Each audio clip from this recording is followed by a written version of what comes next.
Tonight on CFTK-TV News, Northwest rail workers have been hit with quite the change in their lives recently. We learn about the artwork of Sabrina Williams, and political parties are talking about what they'll do to combat ER closures. Northwest BC's only television news team. We are CFTK-TV News. Good evening, I'm Cal Maslin, and here's what's making the news in the Northwest and beyond for today. Rail workers in the Northwest have been hit with a surge of changes in their working life, with a developing story on the disagreement between CN and CPKC with Teamsters. Here's CFTK's Damian Smith explaining further.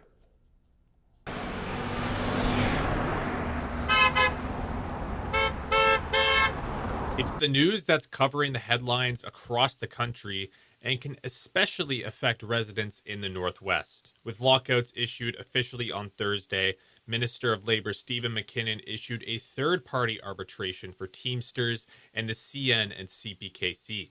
Under Section 107 of the Canada Labour Code, I've directed the Canada Industrial Relations Board to assist the parties in settling the outstanding terms of their collective agreements by imposing final binding arbitration. However, announced this morning, the union issued a 72-hour strike notice towards CN Rail. I spoke to Teamsters Director of Public Affairs Christopher Monette to provide some clarity on why both parties still remain far apart. Our members have grueling schedules. They're on call almost 24/7. When they do get that call, they have 2 hours to present to work. They don't know then afterwards, they're going to be back the same day, the next day. And our members are giving in excess of 80 hours a week to their employers. This obviously wreaks havoc in personal and family lives, but it also poses a fatigue-related safety risk insofar as it's difficult to consistently show up rested and fit for duty because of these pretty intense schedules. And just over 24 hours into this developing story, things are moving quick, and Monette made it clear that they still don't expect this to drag on longer than a matter of days. Well, historically, disputes in the rail industry have been very short-lived. We're talking days, not weeks. CN, they made $4.1 billion in net profits last year. Divide that by 365 and you get an idea of what kind of pain they're under here. That, if I can be reassuring, is that there's no way that this can go on for weeks. Many may jump to assuming that the disagreements between the parties are due to compensation, but it is rather about the conditions for the railroad workers. And Monette noted that the Teamsters have made several offers, but none of them were seriously considered. Rail workers, like pretty much all workers, deserve to see their working conditions improve with time rather than erode. If it was just about dollars and cents, we probably would not be talking right now. The main issues here have really been these demands for concessions. We are basically fighting to keep what we have right now. And unfortunately, both CN and CPKC are gung-ho about getting rid of as many of our protections around scheduling and fatigue as possible. From Terrace, I'm Damian Smith. In a recent press release, the District of Kitimat directly addressed what was happening with the wildfire that was relatively close to them, as well as the Fire Mountain shooting range. It was said that the blaze was found the previous weekend at around 6 o'clock in the evening, and the Kitimat Fire Department responded to it immediately. A wildland fire truck and water tenders made their way to the scene, and eventually help from the Haisla Nation Volunteer Fire Department, BC Wildfire Service, and the District of Kitimat Fire Department came as well. The fire has been contained to the point where it is now seen as under control, and the firefighters were able to make sure it didn't affect any buildings or critical infrastructure. However, the exact cause of the fire is still under investigation. A talented young artist has been brightening up the Spring Creek Trailhead Pump House. CFTK's Jaylee Matthews met with Sabrina Williams to hear about her artwork.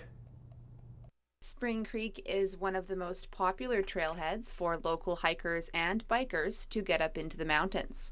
Outdoors enthusiasts can expect a sunny new welcome to Spring Creek Trailhead next time they visit, as the formerly unassuming pump house is the latest mural project from the Skeena Salmon Arts Festival Society. The vibrant design is the work of Sabrina Williams. A lot of my ideas, they come from mostly nature itself, as while I was growing up around the villages, my home villages of Gitnea and Kitwanga. we're always taught to like appreciate every little bit of nature because it provides for us. So we mostly have the two little flowers and a butterfly, and then on that other side we have the big sun. The 21-year-old was a self-taught artist from a young age before attending the Frida Deasing School of Northwest Coast Art, from which she graduated last year. For me, I'm trying to, as I go along with my art, I'm trying to break the boundaries of traditional, to break the rules, you gotta learn them. And with traditional Northwest Coast art, we have mostly red, black, white, and the occasional teal. And I've just been wanting to branch out and make my own art style. Williams says this is her first mural, and her team here is mostly her family. So I'm glad they showed up to help, especially the ones that are a lot taller than me. And according to Williams, they're getting close to the final strokes. For CFTK News, I'm Jaylene Matthews.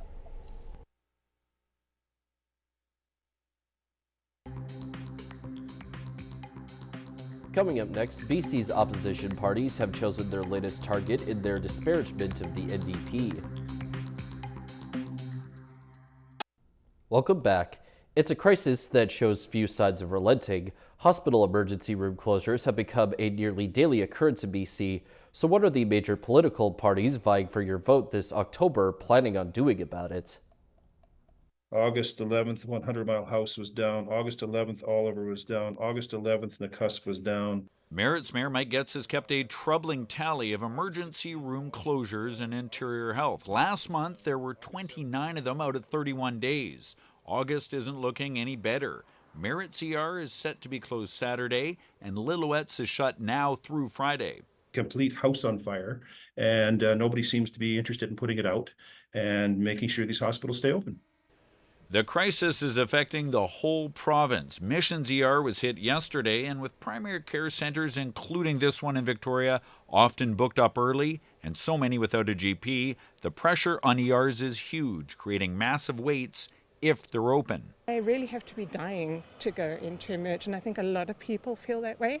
So we put the crisis to all four provincial party leaders, the Premier citing efforts to attract foreign-trained workers. Recognizing the credentials of internationally trained healthcare workers, nurses and doctors, get them off the sidelines and get them working in our hospitals. BC United leader Kevin Falcon says he'd be more aggressive. We're going to treat this like the crisis it is, and we're going to take a chainsaw to those regulations, bring those young people home and get them practicing here. BC Conservative leader John Rustad stresses major changes are needed and the role private healthcare could play. Instead of inventing a new wheel, we're looking at the healthcare system in Europe, which is universal healthcare, but it's delivered by both government and non-government agencies. The Greens' Sonia Furstenau emphasized improving conditions for nurses to retain them and easing the load at ERs. We need people to also be able to count on primary care when they need it, so that they don't have to rely on emergency rooms for primary care. As we wait for solutions for the ERs, Getz has become so frustrated he's submitted an invoice to the Premier in July for last year's closures. I would like a response back. Now, it's been over 30 days, so don't make me send it to collections, because that's exactly what I'll do. BC opposition parties have made it clear they're going after the NDP's drug policy as the unofficial election campaign heats up. The latest target, a Fraser Health website that was offering supplies to people who use drugs. The Premier says he wasn't happy with it and wanted changes. CTV's Isabella Zavarisi on the fallout.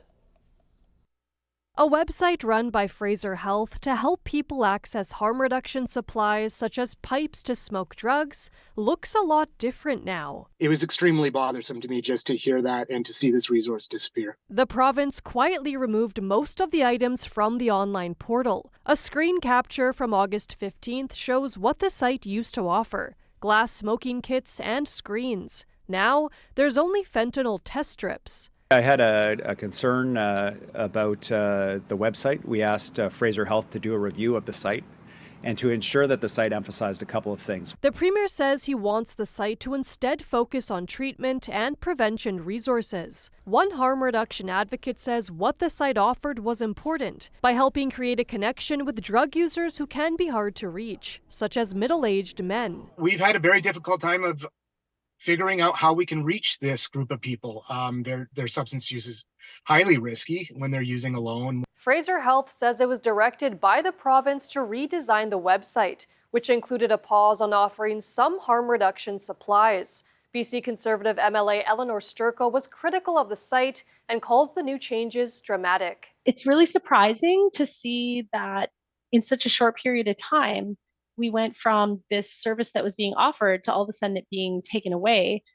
No real explanation to the public. Daniel Snyder believes politics are at play here as we inch closer to the provincial election. What we're seeing is this kind of being used as a wedge issue, I think, to get votes, and hanging in the balance is the lives of those who use substances. Nearly 15,000 people have died from the toxic illicit drug crisis since 2016, when it was declared a public health emergency. Isabella Zavarisi, CTV News, Vancouver. Turning to tonight's weather, the North Coast is expecting a chance of showers as well as a low at 12 degrees. The Terrace-Kitimat area should likely see a chance of showers too, but a low at 11 degrees instead. And the Bulkley Valley and Lakes District is set to deal with mainly cloudy conditions plus a low of 7 degrees. On the North Coast, the upcoming week will consist of pretty much solely clouds and rain, in addition to a high shifting from 14 to 16 degrees. In the Terrace-Kitimat area, the week for them should possibly see some clearing conditions to begin, but rain and clouds outside of that as the high bounces between 21 and 13 degrees. In the Bulkley Valley and Lakes District, the next week or so will deal with maybe a little sun, but clouds and rain other than that, while the high moves between 21 and 13 degrees. Checking out the highways now, visit Drive BC for the latest and up-to-date conditions, and as always, drive safe out there. On Highway 16, there is a special travel advisory, road maintenance work, utility work, construction work, crack sealing, paving operations, and the Usk Ferry is out of service due to the low river level. Highway 37 has some maintenance and fog patches. There is some construction work on the Nishka Highway, and the Telegraph Creek Road has fog patches. And this is what the roads were looking like this afternoon around the region from the View of the Province's highway cams.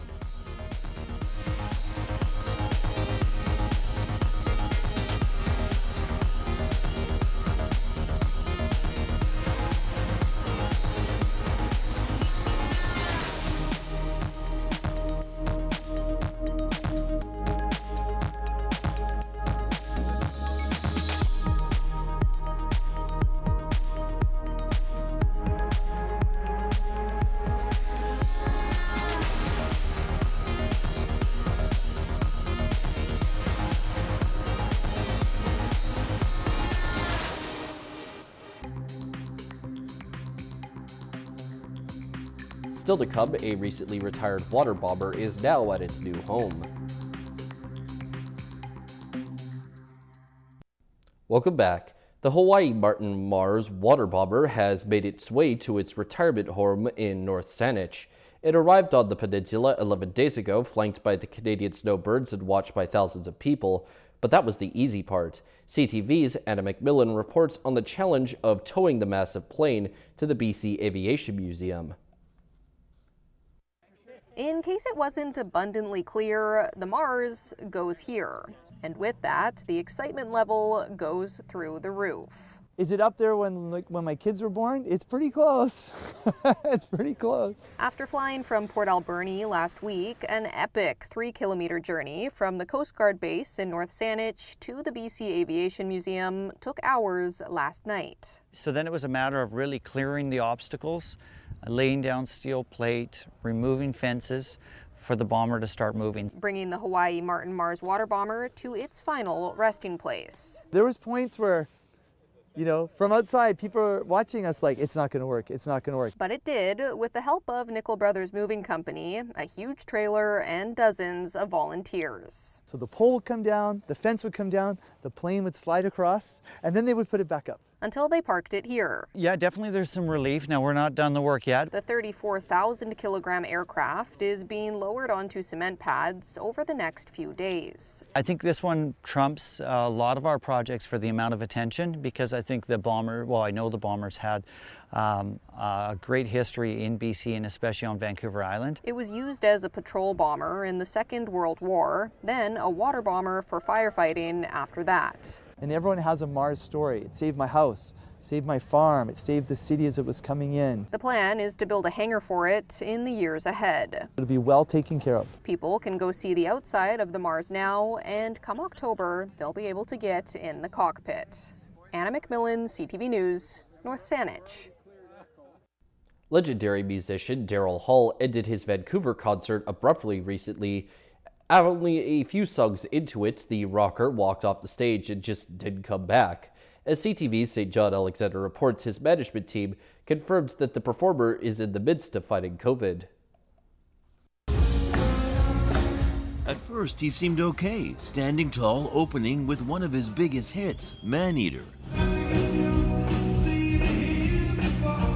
The fans who were trying to sing along with Daryl Hall at the PNE knew something wasn't right. He was definitely out of breath. Like, I could tell he wasn't singing the ends of his song, so he couldn't hold, I felt he couldn't hold a note because maybe he was having a hard time breathing. He looked tired, and by his third song was hunched over a piano. This video shot by CTV News director Ethan Faber. Kind of shuffles over to the piano. The band looked a little surprised, like maybe he wasn't supposed to be going to the piano just yet. That's when the singer let the audience know he wasn't right. I might have to stop. In fact, just getting off the stage looked like a struggle. We love you, man! I think everyone was thinking, are you okay? Like, I don't think anyone was really angry. They were just concerned. So we all started, Googling on our phones, how old is he, and things like that. Just we didn't really know. The songwriter, co-founder, and lead singer of Hall & Oates is now 77 years old. He is considered one of the best soul singers of his generation. We're just assessing the situation. We think Daryl's going to be out here in just a few minutes.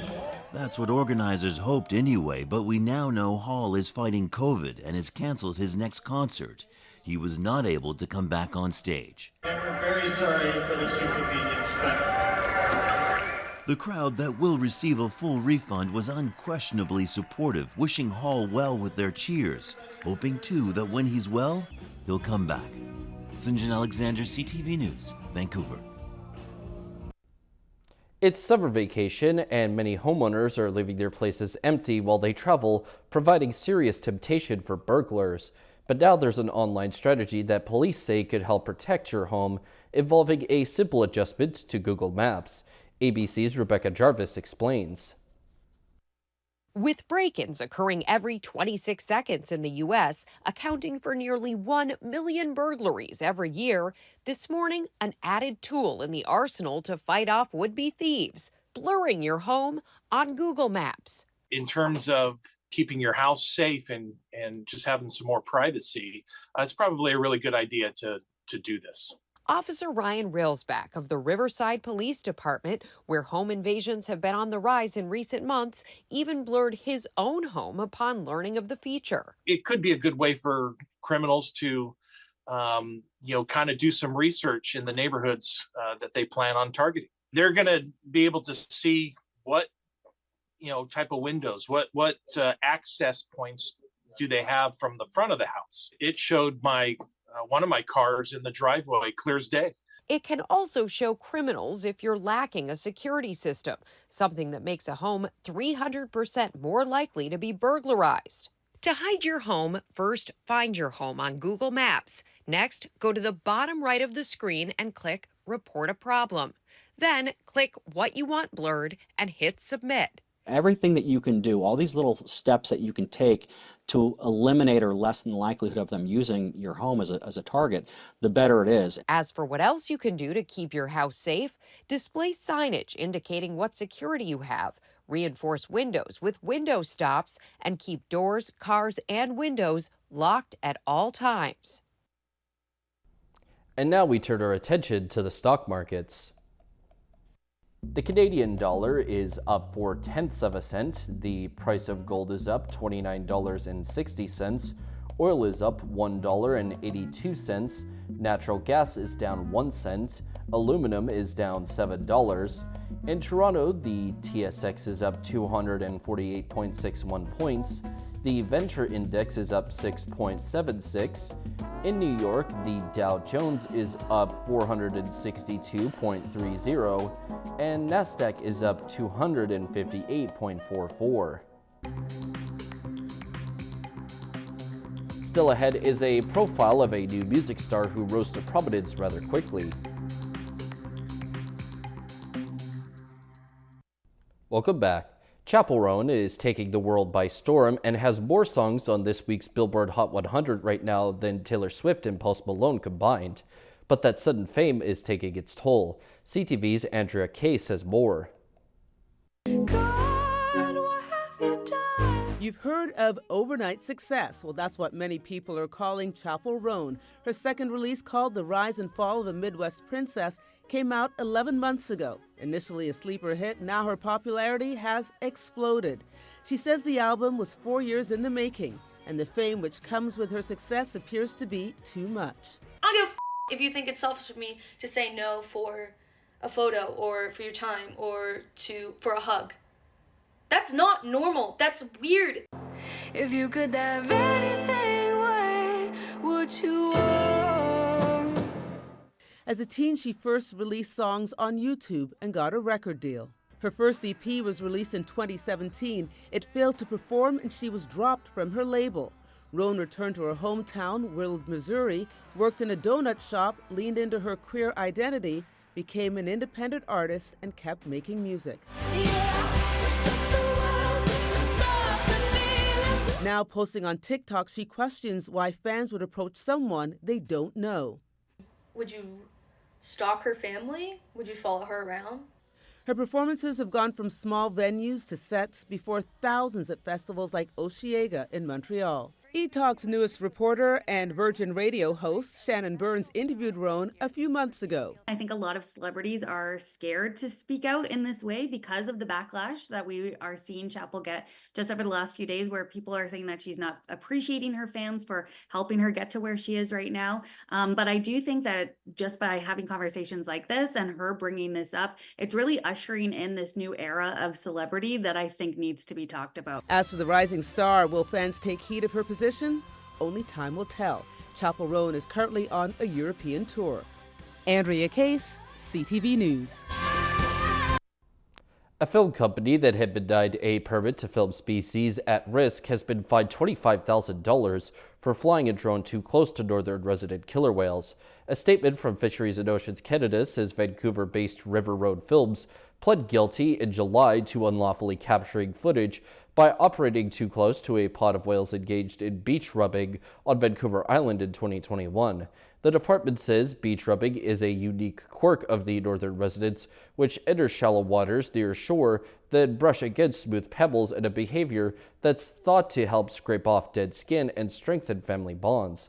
Ottawa's statement says it's the first time a fine has been issued in Canada for the unlawful use of a drone to capture footage of killer whales. That's all of our news for now. From all of us here at CFTK-TV News, I'm Kale Maslin, and thank you for watching. We'll see you next time.